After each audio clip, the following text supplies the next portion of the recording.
Let me take you through the ABC system, okay? If you've got an A job in your to-do list for the day, an A job is a job that must be done today, okay? So no matter what happens, no matter hell or high water, an A job is we need to do this, it must be done today, okay?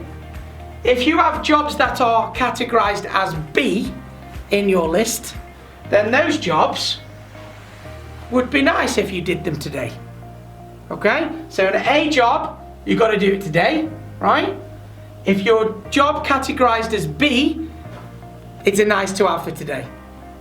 If you have a C job, then it can wait, but it's on your list anyway, in case you have a really productive day and you want to try and get to it. More to the point, your C jobs, the ones that aren't very important, but you still need to know about them, are in your list because you're going to move those forward. So let me show you how this works, the ABC system. So, in the morning, that is what my jobs list looks like, there, okay? Now, it doesn't matter that you can't see all of this, it's just scribble. It's a piece of paper with a line down this axis and a line down this axis, okay? Then, you've got the jobs for the day down here. Once you have your jobs listed down, you then categorize them A, B, and C. So as you can see here, I've marked this one up. If these were my jobs for the day, I've then gone to the jobs and gone, right, that's A, that's A, that's A, that's A, that's A. Okay? That's a B, that's a B, that's a B, that's a C, C, C, C. Jobs. Okay? So what we've just done now is prioritized your workload for the day. Okay? Then you need to double prioritize it once you've done that. And this is what the Franklin-Covey system does. And it only takes a few minutes in the morning. It's not laborious. It doesn't take a long time. But once you've got your A, B's and C's, you add your 1, 2s and 3s. So you go to your A's and you go, okay, that's A1, A2, A3, A4, A5. So now I know which order I'm going to be doing these things in as well. Bearing in mind, all those A jobs need to be done today. But now I know which order we're going to do them in. And the same with your C's and the same with your B's as well.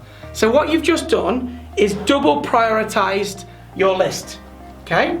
And as you go through the day, you either tick or put an arrow next to that job. So when I've done job A1, I tick it. That's to tell me it's done. It's also to give me a sense of satisfaction and celebrate success that I've completed the task. Then I go to A2 and I do it and I tick it. Then I go to A3.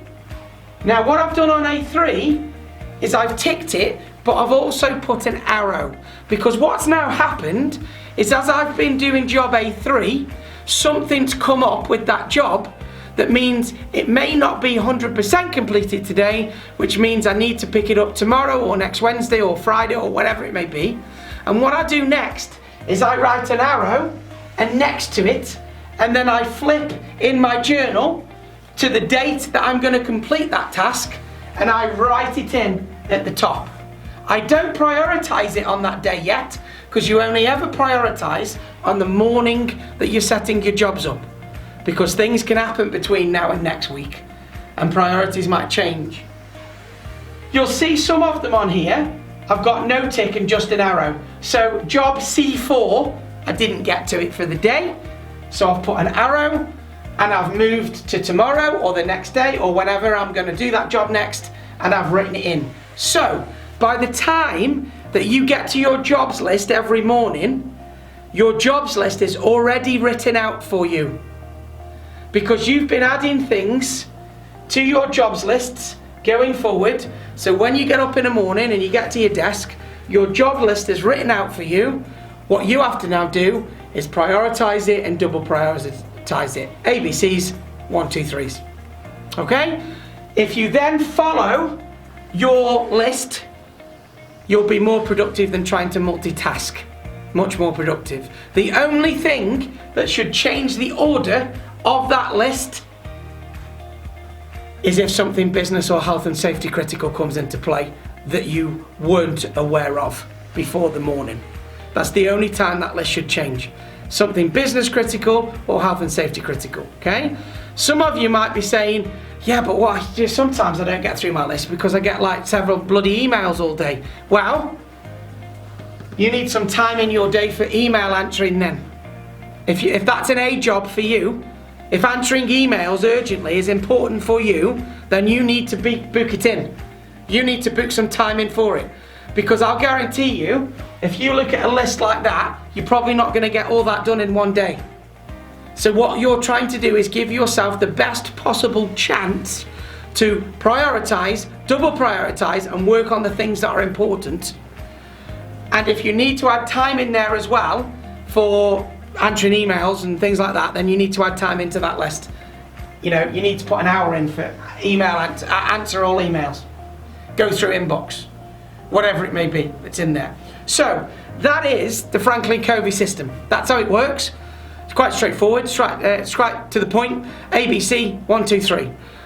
If you continually to write your jobs out like that on your jobs list, whether it's digital or manual, doesn't really matter, then you will find that your jobs list is starting. You generate your jobs list before the day that you even get there, because you're constantly moving things to when you need them to be done, and you're ticking off the ones that you can do, and then something else might come up and you put that one in, so your jobs list will continue.